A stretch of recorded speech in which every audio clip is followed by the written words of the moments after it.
Prepare-se para embarcar em uma das aventuras mais épicas de todos os tempos, a lenda do rei Arthur e dos cavaleiros da Távola Redonda. Em um mundo de honra, coragem e magia, cavaleiros nobres enfrentam perigos inimagináveis, atravessam terras desconhecidas e lutam não apenas por glória, mas por algo muito maior, o Santo Graal. Hoje, vamos reviver cada batalha, cada traição, cada ato de coragem e descobrir os segredos de Camelot. Então, ajuste o cinto, segure firme a espada e venha comigo nessa jornada onde história e lenda se encontram. Os cronistas contam que antes de a Inglaterra ter esse nome, as ilhas eram um mosaico de pequenos reinos, cercados por neblina, ferro e medo. Cavaleiros juravam fidelidade a senhores que mal controlavam suas próprias muralhas, e o povo, cansado de tributos e lanças, sonhava com um único estandarte capaz de pôr fim às contendas. No meio dessa paisagem tensa, uma criança nasceria fadada a alterar o curso do destino. Seu nome, Arthur, ainda era apenas um sopro no futuro, quando intrigas e amores perigosos se cruzaram com magia antiga. Uther Pendragon, rei impetuoso, buscava unificar a Grã-Bretanha não apenas com tratados, mas com aço. Onde faltava diálogo, sobravam trombetas de batalha. Foi durante essas campanhas que ele viu Igraine, duquesa da Cornualha, esposa do duque de Tintagil. O olhar de Uther se incendiou, o dela honrado recuou. O rei, devorado por uma paixão que o cegava, recorreu ao único homem que tratava com os segredos do tempo, Merlin, o mago de olhos verdes, cabelos longos e fala pausada, que vagava pelas estradas como um viajante entre mundos. Merlin aceitou ajudá-lo, mas sua voz trouxe a condição que selaria uma vida inteira.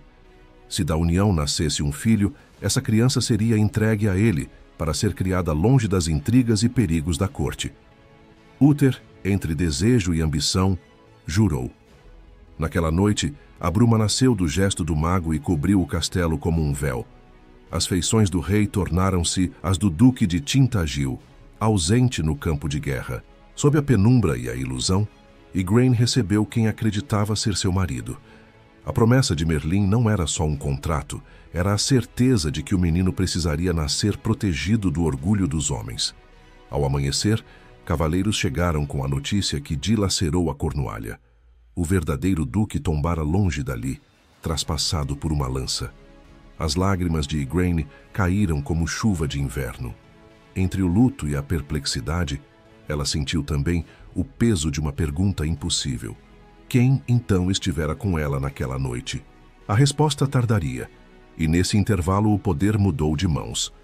Uther tomou o castelo, exigiu o casamento e, por necessidade e proteção da filha, a pequena Morgana, Igraine aceitou o novo senhor do castelo. Quando a criança nasceu, o mago surgiu sem anunciar passos, como quem é chamado pelo próprio fio do que previu. Merlin não trouxe ameaças, trouxe memória. Lembrou a promessa feita por Uther, não como cobrança, mas como direção inevitável. Igraine chorou. Uther hesitou, porém ambos sabiam que o pacto fora aceito antes mesmo de o primeiro choro soar. O bebê recebeu o nome de Arthur, e envolto em pano simples foi entregue a Merlin. O mago não o manteve consigo. Levou-o até um nobre justo, Sir Ector, e pediu que o criasse em segredo. Arthur cresceu ao lado de Kay, filho de sangue de Sir Ector. Se Kay trazia no passo a altivez de quem herdaria espadas e terras, Arthur carregava nos gestos uma gentileza que inspirava confiança. Não era o mais forte da vila, nem o mais rápido, mas sua determinação era uma corda firme. Nunca deixava uma tarefa pela metade. Nunca se furtava a ajudar. Ector tratava os dois como iguais à mesa. Na prática, Arthur ocupava as funções de escudeiro diligente, preparando a montaria, lustrando peitorais, ajustando couraças e fivelas antes do sol nascer. Enquanto ele crescia, a terra se fraturava novamente. Uther adoeceu e morreu, e sua ausência rasgou um vazio por onde se precipitaram muitos pretendentes ao trono. Baronetes e reis de feudos ergueram seus estandartes, e a violência voltou a assolar os condados. Aldeias foram queimadas para negar abrigo ao inimigo. Estradas ficaram perigosas à simples luz da tarde, e os sinos das igrejas, mais do que chamar para a missa, soavam como pedido de socorro. Nesse caos, a voz de Merlin encontrou o arcebispo de Canterbury. Assim foi convocado um grande encontro em Londres. O anúncio falava em um milagre a ser testemunhado no dia de Natal. A notícia da convocação espalhou curiosidade e ceticismo. Mesmo assim, quando as badaladas soaram e a missa terminou, a catedral estava cheia e as ruas ao redor transbordavam de povo. Houve quem rezasse por prodígios, quem apenas esperasse calor e vinho. O prodígio, contudo, esperava do lado de fora. No adro, o murmúrio se transformou em clamor. No centro da praça erguia-se uma pedra gigantesca, encimada por uma bigorna de aço, com uma espada cravada até a guarda. Em letras douradas, lia-se: quem retirar esta espada da pedra e da bigorna é por direito o rei de toda a Inglaterra. Poucos sabiam que o próprio Merlin trouxera a lâmina de Avalon e a selara ali, de modo que apenas o verdadeiro escolhido a moveria. Tentativas não faltaram. Lordes de renome, campeões de justa, homens cuja força fechava portões sozinhos, aproximaram-se com confiança. Alguns cuspiram nas palmas, outros rezaram baixinho. Um ou outro tentou truques mal disfarçados. Nada. A lâmina não se moveu nem a espessura de um fio de cabelo. Havia os que riam, dizendo ser manobra de um mago para entreter, e os que tremiam, temendo que aquilo fosse o dedo de Deus apontando para alguém que ainda não conheciam. Merlin, discreto, observava à distância, e sua paciência era como pedra no rio. A corrente passava, ele permanecia. Passaram-se dias, e a cidade fervia. Torneios foram marcados para aquecer os ânimos e provar méritos. Sir Hector veio com Kay para competir, e Arthur, como sempre, cuidou do que fosse preciso. No alvorecer de uma dessas manhãs, já com as trombetas a convocar os cavaleiros à arena, Kay percebeu que havia deixado sua espada em casa. A irritação subiu-lhe ao rosto, a urgência aos lábios. "Arthur!" gritou. "Minha espada! Traga-a, rápido!" O rapaz partiu em disparada, cruzou becos, desviou de feirantes, chegou à porta, trancada. Bateu, chamou, nada. O tempo empurrava. Arthur olhou em volta, ofegante, e viu a torre da igreja recortando o céu pálido. Lembrou-se da espada na pedra. Não pensou em coroas. Pensou em cumprir uma tarefa. Seguiu até o adro, onde a multidão ainda não se juntara naquela hora. A pedra estava ali, a bigorna, o fio que dormia. Aproximou-se com respeito, como quem pede licença, e pousou a mão no punho frio. Não puxou com fúria, apenas tomou fôlego e tentou. A espada saiu com docilidade, como se Arthur estivesse, na verdade, devolvendo-a ao movimento a que estava destinada. Não houve explosões de luz. Houve um silêncio espesso, daqueles que parecem ouvir algo que nós não ouvimos. Arthur, espantado e aliviado, correu de volta ao campo e entregou a arma a Kay. "Onde conseguiu isso?" Kay perguntou, os olhos arregalados. "Na igreja", respondeu Arthur, simples. "Na pedra." O rosto de Kay mudou. Ele conhecia aquela lâmina que nenhum campeão conseguira mover. Por um instante, o orgulho lutou com a consciência. Sir Hector aproximou-se, percebendo a tensão. "Filho", disse ao primogênito, "o que acontece?" Kay abriu a boca, hesitou, fechou. Desviou o olhar para Arthur, que o encarava sem cálculo, apenas com sinceridade. "Pai", começou, "eu gostaria de ter sido eu." Mas foi Arthur quem atirou. Sir Hector não se ofendeu. Ajoelhou-se. Não diante da espada, mas diante do que ela revelava.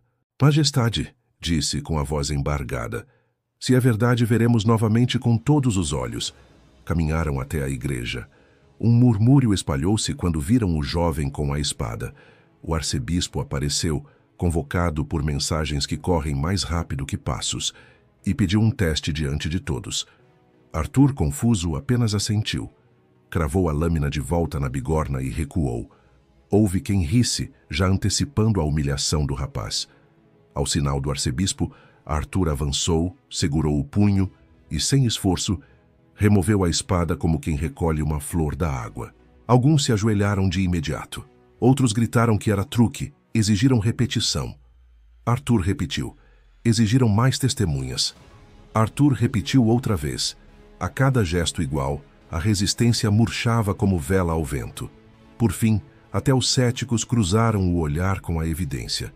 Ali estava o escolhido. O arcebispo falou em unção e deveres, mas foi o povo quem primeiro gritou o nome de Arthur como rei, porque o povo reconhece quando a esperança encontra um corpo para habitar. A coroação, porém, não varreu o mapa de facas. Alguns lordes aceitaram, outros engoliram o fel com sorriso treinado e voltaram para seus salões. Entre os contrariados estava Sir Uriens, campeão de torneios, que via na juventude do novo rei um insulto ao sangue que julgava mais antigo e digno. Merlin observou a saída de Uriens, a mandíbula cerrada, os homens ao redor como sombras compactas.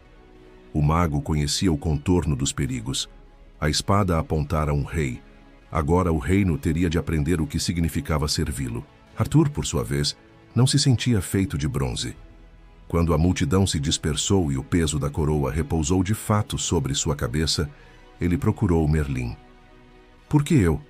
perguntou num sussurro que não queria que outros ouvissem. "Não sou filho de Hector apenas por criação? Não fui eu quem correu atrás de armas e fivelas? Como posso ser rei?" "Porque correu?" respondeu o mago, enxergando além do menino. "Porque não desejou a espada, mas a responsabilidade. O reino precisa de alguém que puxe o que está cravado não pela vaidade, e sim pela necessidade." A resposta não tirou o receio, mas devolveu a Arthur um eixo. Ele lembrou do rosto de Igraine, que jamais conhecera como mãe, do abraço de Sir Hector, das risadas de Kay na infância, do cheiro de couro e óleo na estrebaria. Um rei não nasce do nada, nasce da soma de mãos que o formaram. E aquela soma agora o empurrava adiante. Naquela noite, antes que as tochas fossem apagadas, Arthur voltou ao adro vazio. Pesava a espada nas mãos. Excalibur parecia mais leve do que qualquer metal e ao mesmo tempo mais grave do que qualquer decisão. O vento passava e mexia nos fios do seu cabelo. Ele ergueu os olhos para a torre e, sem testemunhas, prometeu em silêncio que sua força seria para unir e proteger. Ao longe, Merlin sorriu, como quem escuta um juramento que o mundo precisava ouvir. Foi assim que começou a jornada. Não com trombetas intermináveis, mas com um gesto de obediência ao que o destino, a justiça e a coragem pediam. E enquanto alguns cavaleiros montavam em seus cavalos ruminando a ideia de resistência, Londres adormeceu mais tranquila do que na véspera. A espada estava em mãos que não a buscavam por glória, e esse, entre todos os presságios, era o melhor de todos. O lago refletia a luz do entardecer como se fosse um espelho líquido, sereno à primeira vista, mas carregado de presságios. Arthur e Lancelot, ambos com respirações ofegantes, se fitavam com a intensidade de dois guerreiros que sabiam que não havia volta. O choque anterior deixara marcas em ambos, mas a luta ainda queimava dentro deles. Arthur, com uma mão ao peito tentando conter a hemorragia que ameaçava sua vida, sentiu o peso do destino sobre seus ombros. Os dois desembainharam as espadas. O som metálico cortou o ar como um trovão que anunciava a tragédia. O rei, embora enfraquecido, se posicionou com bravura, mas Lancelot avançava com a ferocidade de um predador. Cada golpe seu era pesado, certeiro e quase impossível de defender. Arthur tentava aparar os ataques, mas a cada segundo parecia perder o fôlego. Num deslize fatal, seus pés tropeçaram nas pedras escorregadias da margem do lago. O impacto de sua cabeça contra o chão ecoou como um sino lúgubre, e por um instante o mundo girou. Lancelot, percebendo o corpo imóvel do rei, recuou, sua expressão oscilando entre triunfo e compaixão. Mas no instante em que deixou escapar um grito de emoção, Arthur, com sua última reserva de forças, invocou os poderes ocultos da Excalibur. A lâmina sagrada brilhou com uma luz quase divina e, num golpe desesperado, atingiu o ombro de Lancelot. O Cavaleiro do Lago tombou pesadamente, sua armadura branca agora tingida pelo rubro espesso do sangue. Arthur caiu de joelhos, ofegante, observando a cena. mas sua breve vitória foi obscurecida pelo som inconfundível de metal se partindo. A Excalibur, sua maior herança, sua prova de legitimidade, quebrava-se em 2 pedaços diante de seus olhos. Caos infernos, esbravejou Arthur, sua voz ecoando pelo vale. Que loucura a minha! Arrisquei minha vida apenas por vaidade, por orgulho cego. E o que recebo em troca? A ira dos deuses. Minha espada milagrosa está quebrada. Que espécie de rei sou eu sem ela? Um rei raro, Arthur, respondeu uma voz rouca carregada de sabedoria. Das sombras próximas surgiu Merlin, o velho mago, envolto em seu manto surrado, os olhos brilhando como tochas azuis. Ele caminhava com passos lentos, mas firmes, como se já soubesse exatamente o que aconteceria.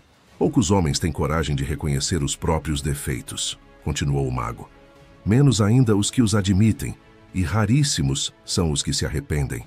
Mas não posso negar, Arthur, usaste Excalibur para tua vaidade e glória pessoal, quando a verdadeira missão dela é unir e servir a todos. Arthur ergueu os olhos marejados. Merlin, sempre apareces quando mais preciso. Tens razão. Meu egoísmo, minha ira e minha vaidade quebraram o que era sagrado. Então, faça o que é certo. Lance os pedaços da espada ao lago, ordenou Merlin com firmeza. Jogá-los fora? Talvez haja conserto, retrucou Arthur, a voz carregada de esperança e desespero. O mago não recuou. Não questione, apenas faça. Com o coração pesado, Arthur atendeu. Os pedaços da Excalibur afundaram lentamente no lago, sumindo nas profundezas sombrias. Ele sentiu como se parte de sua alma tivesse sido arrancada.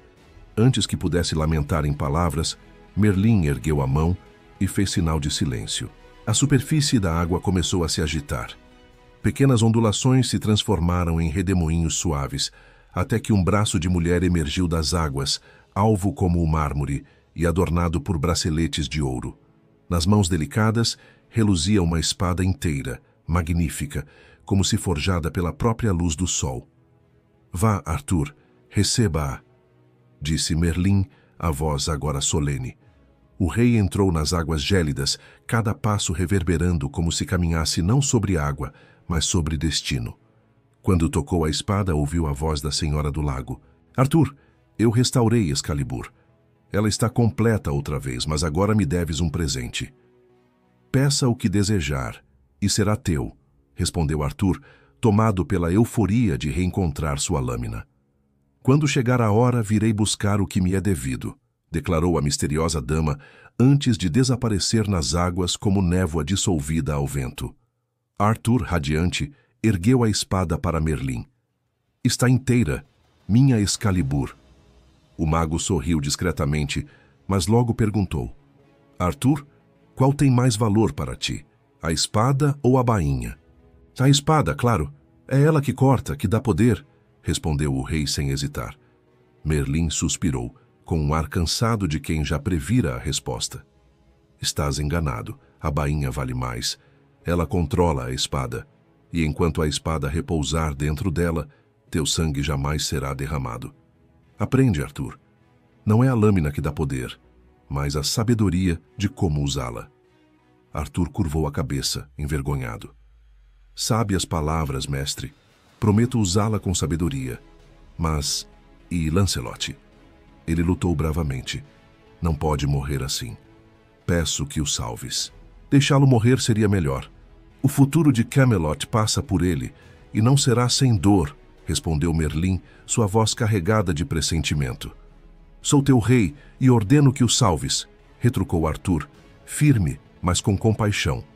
Merlin ergueu as mãos ao céu e, resignado, deixou que a energia do universo fluísse por suas veias.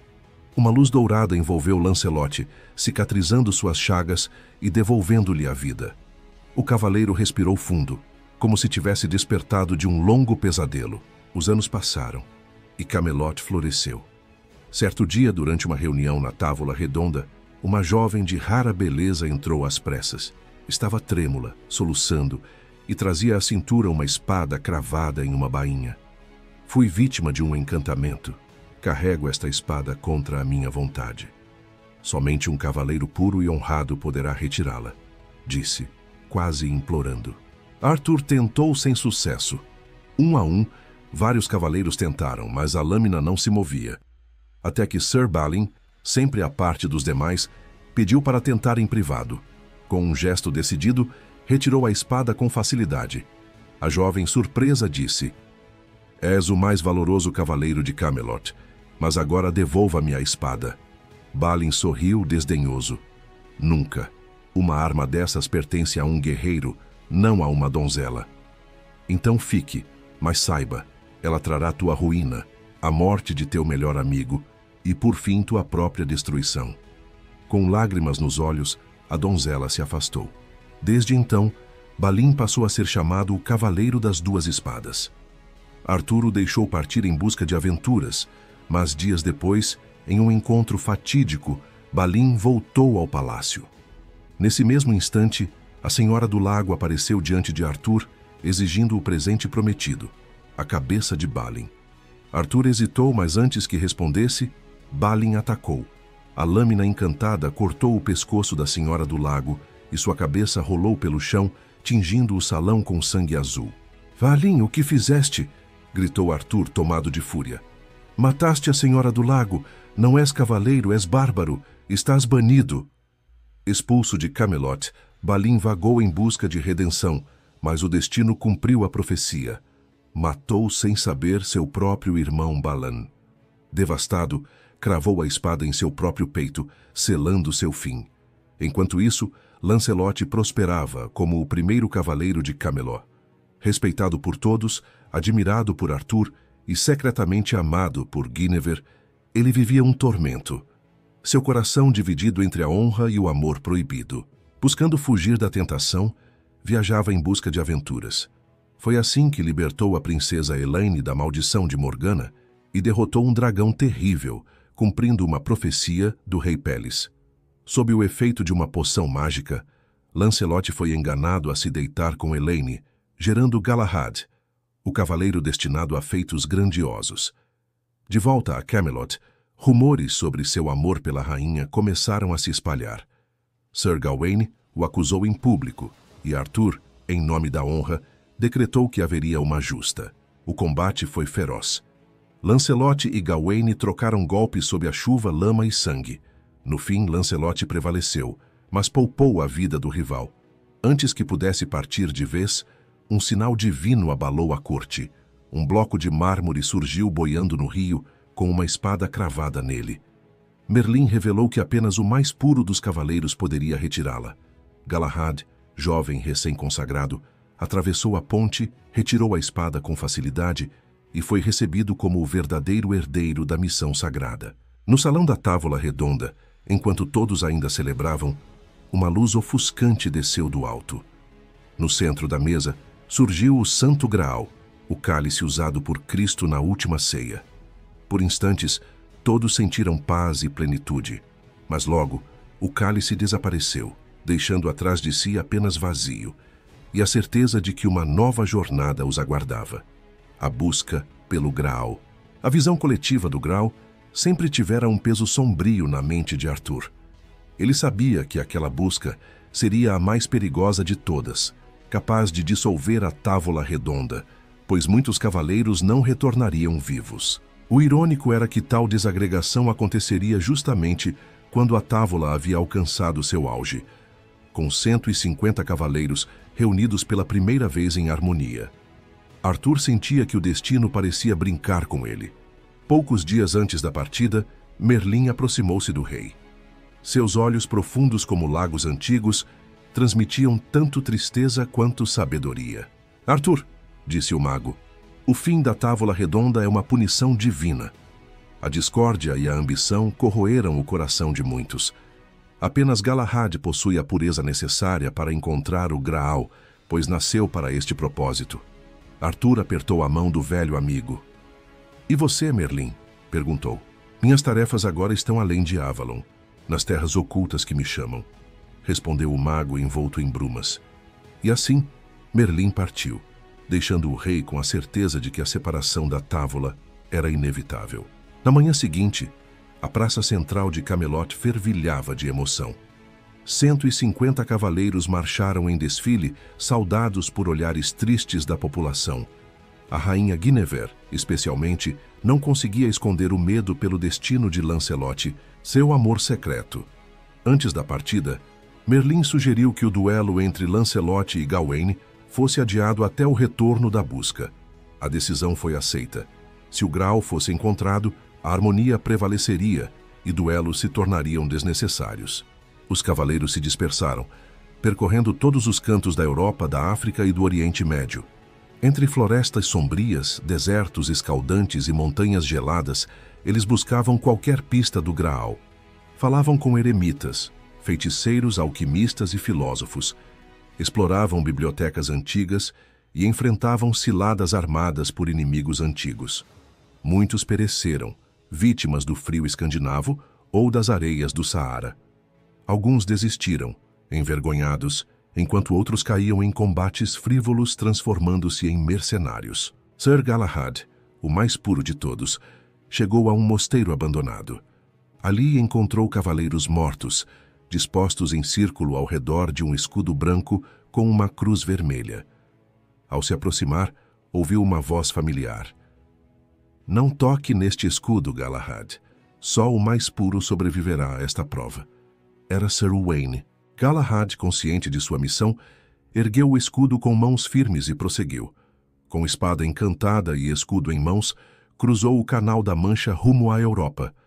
Meses depois, Lancelot e Percival buscavam pistas na Floresta Negra da Alemanha, em busca de uma velha eremita que conhecia as lendas do sangue real. Ao se depararem com Galahad, entenderam que cada cavaleiro deveria enfrentar seus desafios espirituais sozinho. Lancelot, mesmo encontrando o Graal numa capela abandonada, ouviu que não era digno por amar uma mulher casada. Sir Galahad, Percival e Sir Bors decidiram unir forças e seguir juntos para o Oriente.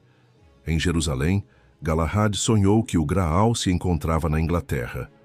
Retornaram, e ele finalmente tocou o cálice sagrado, recebendo ordens de levá-lo para Sarras. Lá, realizaram milagres curando doentes, até que o rei da cidade os prendeu. Quando o soberano foi ferido mortalmente, pediu que Galahad o curasse com o Graal. Ao cumprir o pedido, Galahad recebeu o trono de Sarras, que governou com justiça, ao lado de Percival e Bors, mantendo o Santo Graal protegido. Meses se passaram, e Sir Bors retornou a Camelot para contar a Arthur a conclusão da missão de Galahad. A Távola Redonda, entretanto, não podia mais se reunir como antes. Lancelot se afastou e Arthur enfrentava a solidão com Guinevere em quartos separados. Foi nesse cenário que Morgana, irmã de Arthur, lançou seu feitiço, seduzindo o rei e dando à luz Mordred, filho de Arthur, e seu plano de destruição. Mordred cresceu obcecado pelo poder. Com Morgana falsificou cartas e proclamou-se rei na ausência de Arthur. Ele preparou armadilhas para conquistar Guinevere, que foi salva por Lancelot. Sir Gaheris e Sir Gareth morreram nesse confronto, e Gawain jurou vingança, persuadindo Arthur a deflagrar guerra contra antigos aliados. O conflito só cessou por intervenção do Papa, que promoveu um tratado de paz entre Arthur, Guinevere e Lancelot. Contudo, Gawain recusou-se a perdoar o ex-amigo. Quando Mordred finalmente se ergueu como novo rei, ele armou emboscadas para destruir o exército de Arthur. As batalhas foram sangrentas e implacáveis, com cavaleiros feridos, exércitos famintos e campos pintados de vermelho. Apenas Bedivere e Lucan sobreviveram à última batalha, e Arthur, gravemente ferido, enfrentou Mordred numa luta épica. O filho maligno foi morto, mas Arthur também recebeu golpes fatais. Antes de morrer, Arthur ordenou que Bedivere devolvesse Excalibur ao Lago Encantado. Após 2 tentativas falhas, Bedivere finalmente cumpriu a missão e a espada desapareceu nas profundezas, guiada por uma mão feminina. Arthur, então, foi levado a uma barca encantada rumo a Avalon, deixando Bedivere com a responsabilidade de continuar a história da Távola Redonda. Guinevere retirou-se para um convento, dedicando-se a orações. Lancelot, em penitência e jejum, também morreu em solitude. A lenda diz que Arthur ainda vive em Avalon, aguardando o dia de retornar à Inglaterra e restaurar sua hegemonia, enquanto o mito do rei Arthur permanece vivo na memória do povo. E assim se encerra a saga do rei Arthur e seus lendários cavaleiros. Entre vitórias e derrotas, traições e redenção, o Santo Graal foi encontrado, a Távola Redonda se dissolveu, mas a lenda de Camelot permanece viva até hoje. Histórias de coragem, amor proibido e sacrifício nos lembram que, mesmo nos tempos mais sombrios, a honra e a esperança podem brilhar. Se você gostou desta jornada épica, não se esqueça de curtir, compartilhar e se inscrever no canal para mais aventuras lendárias. Quem sabe, da próxima vez, possamos explorar juntos os mistérios de Avalon. Até lá, que a lenda continue em nossos corações.